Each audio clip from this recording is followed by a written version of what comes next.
Breaking news. Why $5 gas? Can you imagine we're even there? $5 gas is just the beginning of what to do right now. The hidden oil crisis nobody's talking about. 3 months ago, when Iran shut down the Strait of Hormuz, and this is supposed to be a couple of weeks war, right? This I don't even know if there really is a war, but they're saying there is. So this happened 3 months ago. They shut down the Strait of Hormuz in response to U.S. Israeli missile strikes. Most energy traders just shrugged their shoulders and said, "So what?" They'd seen crises before. They gave it 2 weeks, maybe a month, before cooler heads prevailed and oil tankers were back flowing through the world's most critical waterway. They were wrong. And the longer they stay wrong, the more painful the correction becomes for everyone who fills a gas tank, or heats a home, or buys food that traveled more than 50 miles to reach them. Oil is currently trading at $100 or just below $100 a barrel. That sounds alarming if you remember $60 a barrel. But here's the dirty secret. Given what's actually happening in worldwide energy markets right now, $100 is artificially low. The system is running on borrowed time and borrowed barrels. We're on borrowed time, done by design, and borrowed barrels of oil. The strait that choked the world. The Strait of Hormuz is barely 21 miles wide at its narrowest. I thought it was only a few miles wide, the way they make it look. I mean, this barge is like maybe not even a quarter of a mile long. It's less than that, but it's huge. But it doesn't look like much space on each end. You see what I'm saying? That's not 20. It's if the Strait of Hormuz is a waterway barely 21 miles wide at its narrowest. This ain't 20. This has to be the narrowest, is it not? Look how that ain't 21 miles from here to here. If it was, then this would have to be at least a couple of miles wide. Do you understand what I'm saying? So according to them, this Strait of Hormuz is barely 21 miles wide at its narrowest. It carries 20% of the world's daily oil supply. Its closure has already rippled through every gas pump in the United States, right? The Strait of Hormuz is a narrow shipping channel between Iran and Oman. Every day, roughly 20% of the world's oil supply passes through it, around 20 million barrels a day. When Iran closed it, approximately 14 to 15 million barrels per day of supply vanished from world markets almost overnight because they don't want us driving. That's what all this is about. All right, by 2030, you'll owe nothing. You won't be driving. They want us to stack them and pack them 15-minute open-air prisons. So not 20 million barrels of race totally, all the 20 million barrels per day that go through here, but 75% of the 20 million barrels that normally go through here of oil is not going through there. And to put this in perspective, Russia's 2022 invasion of Ukraine, or so we're told, even though I did a video on that one, an hour and 20 minutes, showing you video game footage and movie set. But anyway, I'm getting off track here. Russia's 2022 invasion of Ukraine disrupted a fraction of that volume and still sent energy prices into historic spikes. Yet here we are 3 months after the Hormuz blockade, and oil's just only at $100 a barrel as opposed to what it was, $60 a barrel. In other words, it should be a lot higher than $100 a barrel. So what gives? What gives? Well, first of all, this $100 a barrel, just because it went from $60 to $100, they're saying that's not stability. It's like a dam holding back a flood, and that dam's about to break. President Trump recently confirmed the United States blockade of Hormuz remains in place and stated that there's no rush on a deal with Iran, even as negotiations were described as proceeding in an orderly manner. Traders briefly pushed oil below $100 a barrel on deal optimism before reality reasserted itself.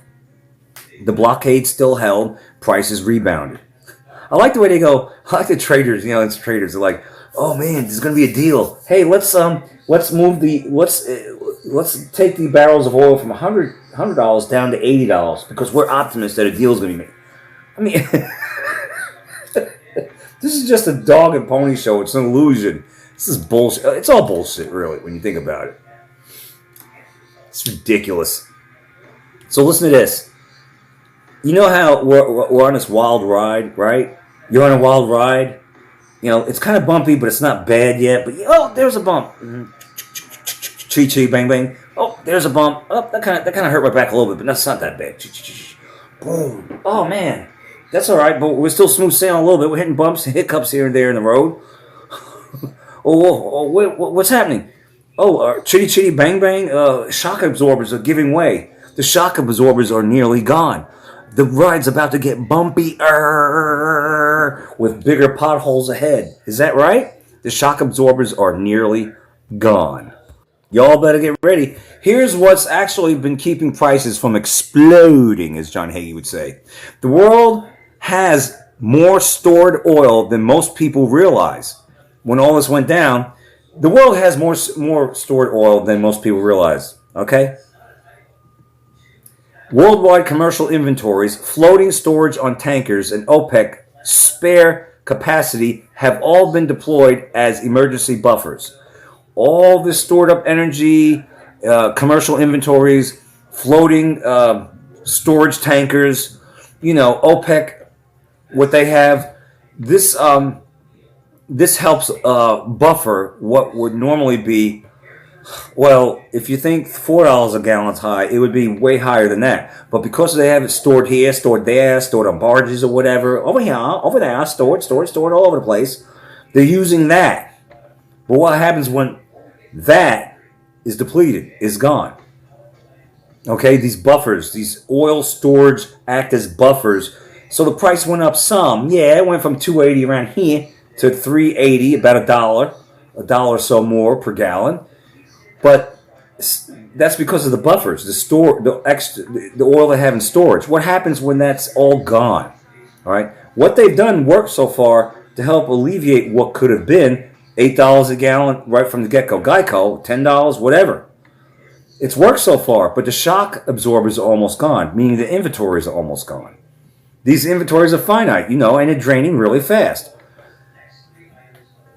OECD commercial oil inventories have already dropped below the 5-year average. Independent tracking firms monitoring floating storage confirm steady, consistent declines. Decline. Civilization declining, inventories of this declining, everything's declining. All done on purpose. Morality's declining, all done on purpose.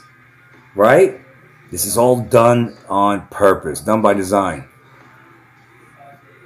OPEC's spare capacity, meaning production Saudi Arabia and others could bring online, has helped stabilize markets, but can't replace what the Persian Gulf normally produces.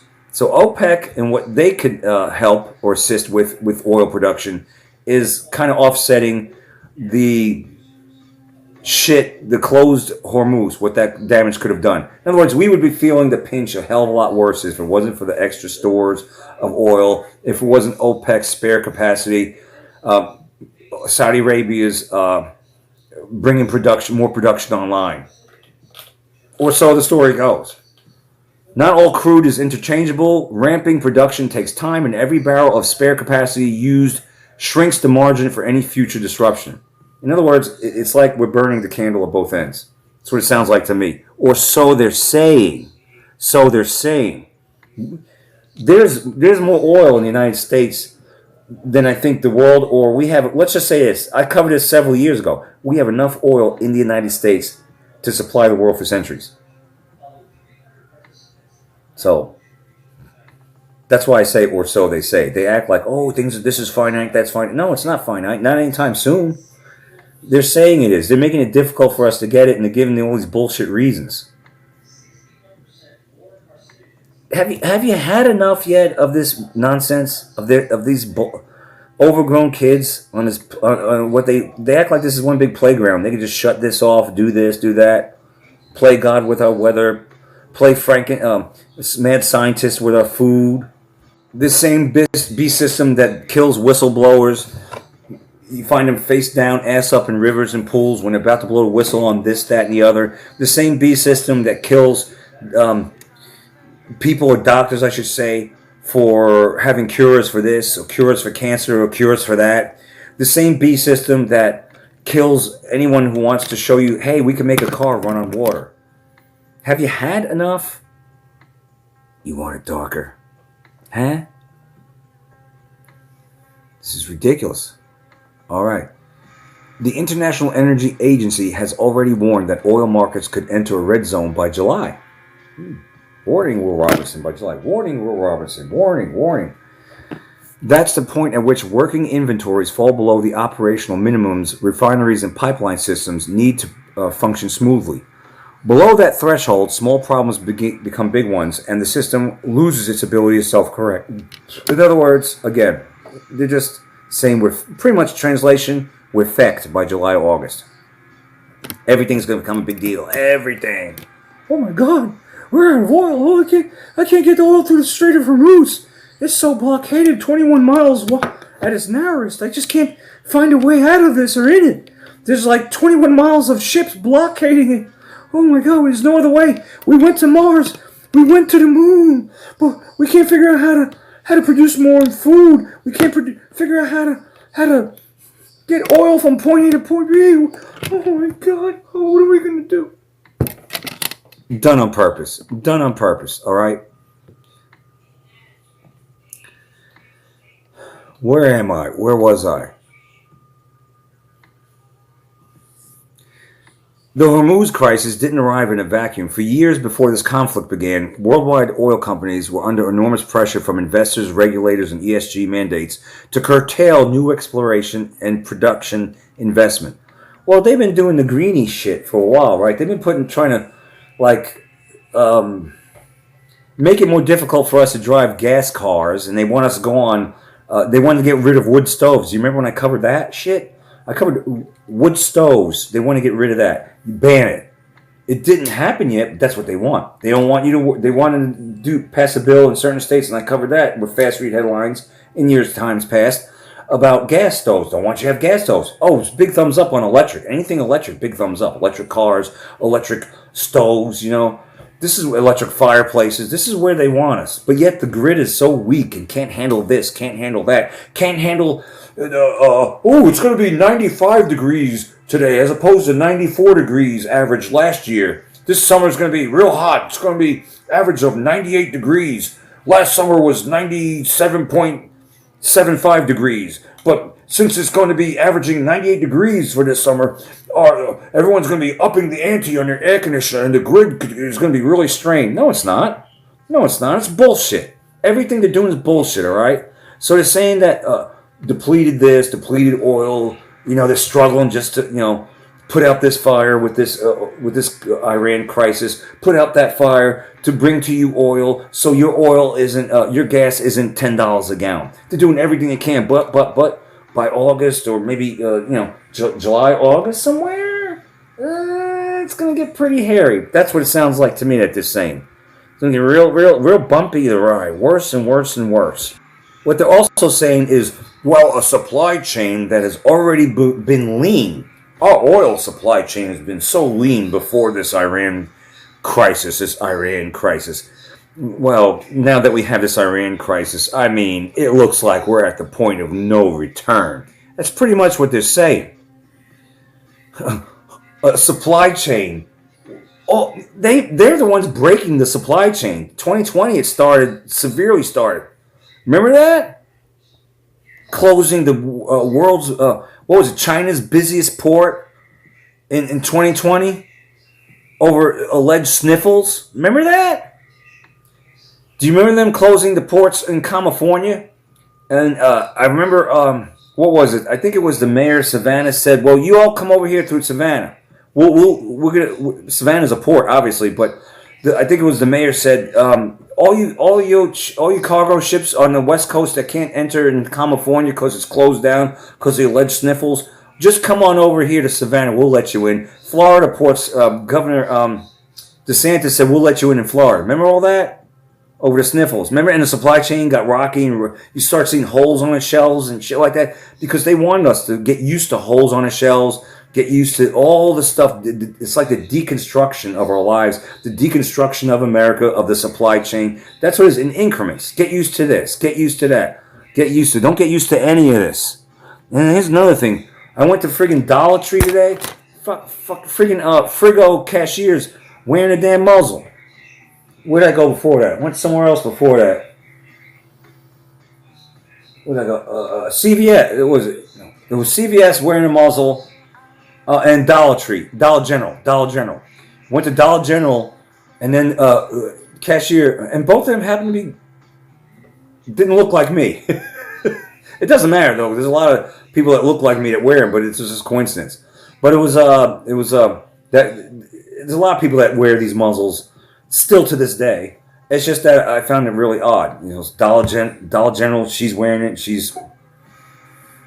Then I go to the friggin' CVS to bring something back. She's wearing one. Have you noticed that? Have you noticed that more people wear muzzles now? Strange. Not much more, not like 2020, but it's a slight uptick. I think that's pretty strange. But getting back to this, the result, our oil supply has already been lean, they're saying, before Iran fired a shot. This is their story, okay? I ain't buying Iran fired a shot. There is no surge capacity waiting in the wings. Meaning, look, mofos, this is basically what they're saying. We don't have a big surge of oil waiting in the wings in the background. A tsunami of oil getting ready to go whoosh and wash over you and lower your gas prices. We don't have that this year. We now have energy surge. This is what they're saying. So, by energy analysts who have studied this, they're studying this really closely, these energy analysts. We're studying this, let's study this. Warning that if the Hormuz disruption continues into late summer, crude could be $120 to $150 per barrel. Let me say this, okay? This goes along with the fast read headlines that I used to do a lot. Maybe I need to go back to that because I learned a lot doing that. I wish I could find it. But when they say, they scare you with this price number, right? $100 a barrel. Oh my God, it might go to $150 a barrel. The article that I covered 3 to 4 years ago, when the scamdemic was hot and disruption, all this, gas prices were getting high under Biden. Remember that? Supply chain disrupted and inflation under Biden. Remember that? That's where all shit started, pretty much. This article I came across said that it's $100 a barrel, but do you know how many gallons of gas that $100 barrel produces? There's no reason for them to. In other words, there's no reason for them to jack up the prices because a barrel of oil goes from 60 to 100. Your increase on the gas should be so minimal that you'll just barely bat an eye at it. You'll be like, it went from $1.07 to $1.09. All right. In other words, they are gouging us when they say, it went from $60 a barrel to now $100 because of the Iran conflict. That we have to go from $2.50 a gallon to $5 a gallon. No, you don't. Just like the fast food restaurants, there's plenty of videos. I just watched one tonight. 15 restaurants that are going out of business or hurting because they've been price gouging, claiming that it's inflation. No, it's not. Some of it is. Not like they're pricing us, though. They just know that if you're willing to pay, they're willing to jack it up ever since the scamdemic. Same thing with this. Hand over fist profits for oil. Hand over fist. So what can you do about this before they try to say it's going to go to $8 a gallon? Well, lock in fuel costs now. If your farm or homestead runs on diesel or propane, consider filling storage tanks and negotiating a fixed rate contract with your supplier. Can you do that with Tractor Supply? Like, say for instance, if you use propane for your fireplace at home, can you get your gas at Tractor Supply? Can you lock in a rate with them? Is that negotiate? Can you negotiate? I don't know, but that's what's suggested. If you have a farm or homestead and a farm runs on diesel, which it would if tractors, right, for starters, or propane, consider filling storage tanks and, in other words, backup fuel, storage tanks, and negotiate a fixed rate contract with your supplier before late summer prices spike. Many rural fuel co-ops offer pre-buy programs. That sounds like a great idea. Audit your fuel dependencies. Walk through every operation on your property and identify which ones are petroleum dependent. Irrigation pumps, tillers, generators, vehicles. Prioritize reducing or replacing the highest consumption items first. I wouldn't go to electric because that's what they want you to do. Accelerate any solar or alternative energy projects. Even a modest solar array with battery backup for critical loads, well pump, freezers, lighting, dramatically reduces your exposure to fuel price. In other words, find alternative. I guess throw your hands up. Go to solar if you can. Throw your hands up to all this and say, well, you know, what am I going to do? Should I replace the highest consumption items first with maybe electric or something like that? That's what is being suggested. Or you can store up a hell of a lot of diesel if you can do that. So it sounds like to me, damned if you do, damned if you don't. Cover your ass, find alternative energy sources. Solar, rely on electric or whatever else. Or stock up on gas and pretend that all this is going to go away in 6 months when you run out of your stocked up gas. I don't know what the hell. What are you going to do? They're squeezing us out of driving. What are you going to do? You're either going to. Here's what I say. This is what I've been saying for the longest time. Supposedly gas stations are going to run out of gas. We're going to see this gas station say out of diesel, this gas station out of stations out of this. I haven't seen it yet. Maybe a token gas pump has been out with a little caution tape on there. You know, the gas pump is out of gas every now and then. Once in a rare blue moon. Here's what I've been saying. Notice how they say there's a shortage of gas, but yet nobody's letting up on driving that I know of. Interstates are still packed. Rush hour. Don't kid yourself. It's there every single day. People still have to go to and fro. People still have to go to work. Not everyone's going to carpool. So a bulk of the population is still doing what a bulk of the population has done. They're getting in the car and they're driving where they need to go. Yet, every gas station that I've seen from here to Timbuktu has gas. What's the difference? The only difference is they jacked up the price. You would think that they would be like, okay, we got to jack it up from $2.50 to $4, and a lot of people will go, well, I can't pay $4 a gallon, so I can't go here and I can't go there, and there'll be a lot less traffic on the road. You would think that the demand for the supply would be way down to alleviate the lack of supply, but such is not the case, and it hardly ever is. They say there's a lack of this. They say there's a lack of that. They say there's a lack of oil or gas, and the oil can't go through this strait, and it can't go over here, and it can't go over there. So we have to jack up the prices. And don't worry, it might get jacked up even more by the summertime. But yet it'll be in abundance. It'll be everywhere. The only difference is you're paying more for it over a story of some kind of strait that's been closed down.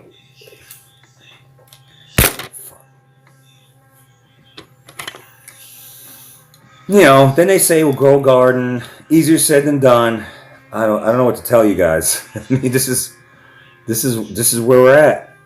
This is where we're at. Here's another place where we're at. The engineered collapse. Energy, lockdowns, and food shortages are the next phase of the depopulation agenda. Hate to be the bearer of bad news, but this is the shit that they're dealing. All right? The mask, well, is off. We're headed towards engineered depopulation. Cue into figure and fiction. You've been warned for years that the elites, the so-called elites, driving global policy are not incompetent. No, they're not. They are executing a deliberate depopulation agenda. COVID 1984 scamdemic was their test run for mass behavioral control and biological warfare. Now the same architects are leveraging the Strait of Hormuz crisis and fertilizer scarcity to accelerate mass starvation, especially in vulnerable nations.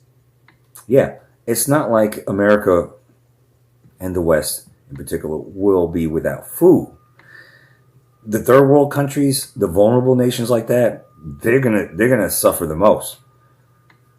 because it'll be just not available. But for us so-called first world countries that are turned into third world countries, we'll have food, but it'll be so jacked up high, you'll be making videos on TikTok going, I can't afford this. I can't afford that. I can't afford what the You'll be throwing your hands up making videos on TikTok.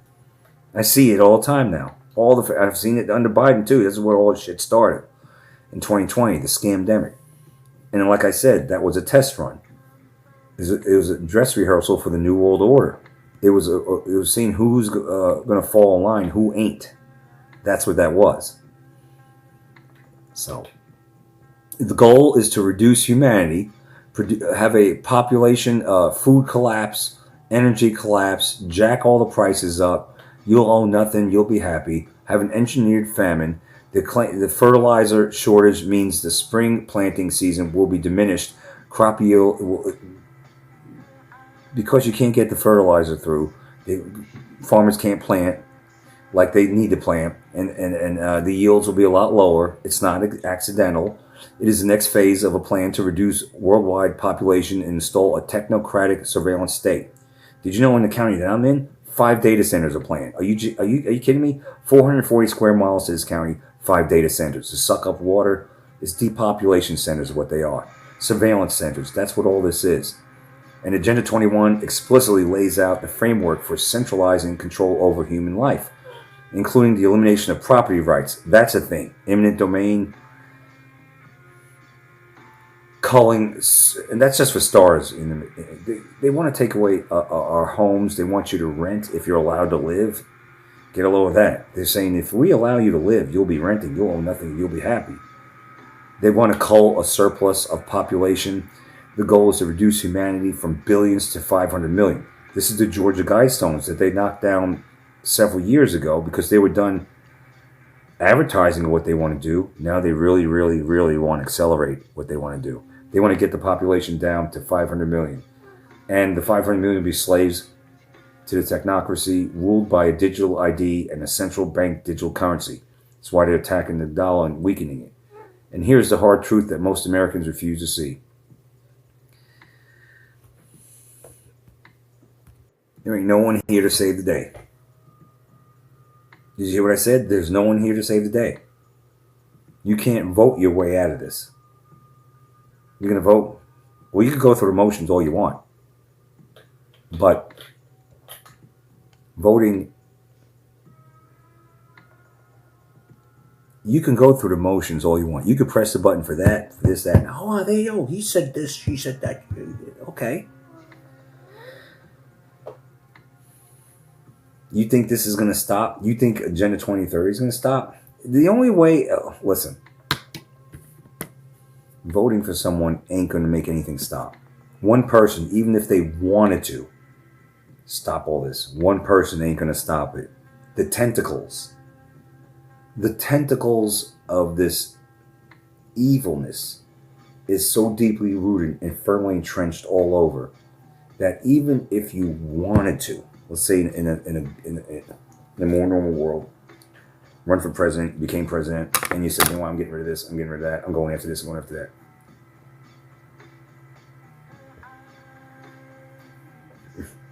You might feel like a David fighting a Goliath, but in this version, David ain't winning.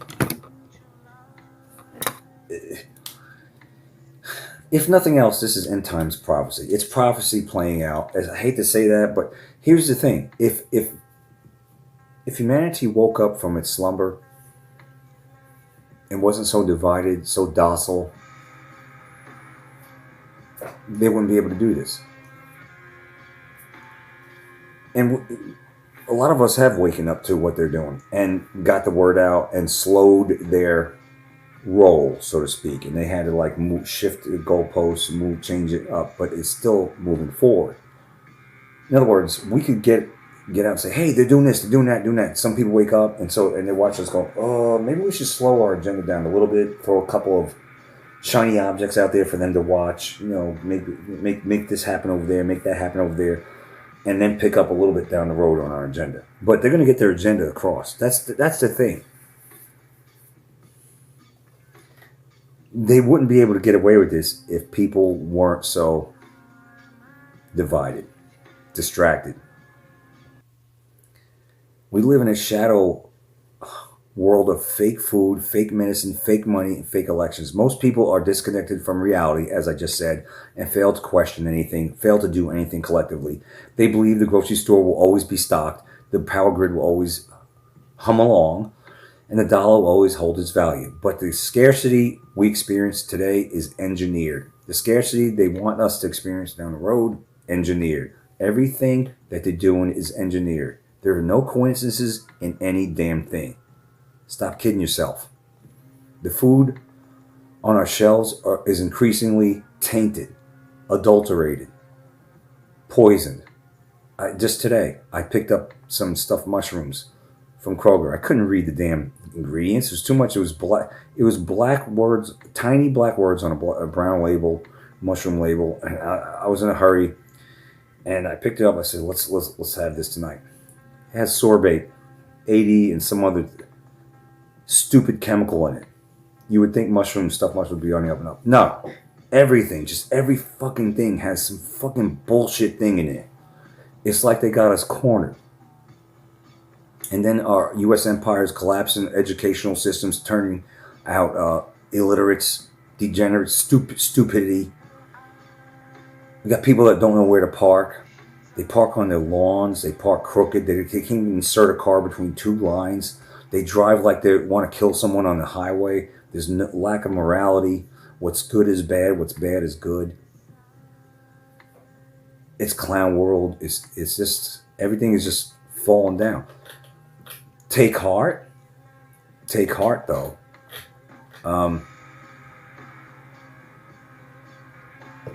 This ain't all there is. This world is not all there is.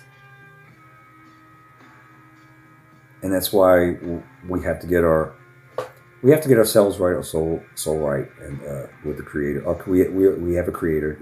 It's God, your Savior Jesus. Whether you want to believe it or not, you can laugh like they did in the days of Noah.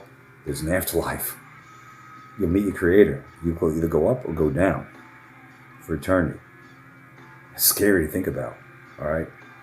Do the best you can. Become more self-reliant. That's how the story goes. We have to get decentralized from this. Disconnect from this bullshit. Good luck with that one. But none of this is none of this is an accident. This is all done on purpose. The engineer collapse and energy lockdowns. Yeah, that's a thing. That's a thing. They're trying it different places, but they want it to happen here again. You lock down prisoners. You quarantine sick people. They couldn't lock us down. They tried it once for 3 weeks back in 2021. Was it 2020? 2020. But they realized they couldn't do it under a fake virus. So now they're going to do it, or try to do it, under the energy. You have to stay home. You can't. There's not enough oil to drive. This Sunday, this Saturday, you'll stay home. You'll work from home. You'll be home. You'll be happy. You'll be angry. You'll be happy. All orchestrated, all done by design, including the food shortages, starvation.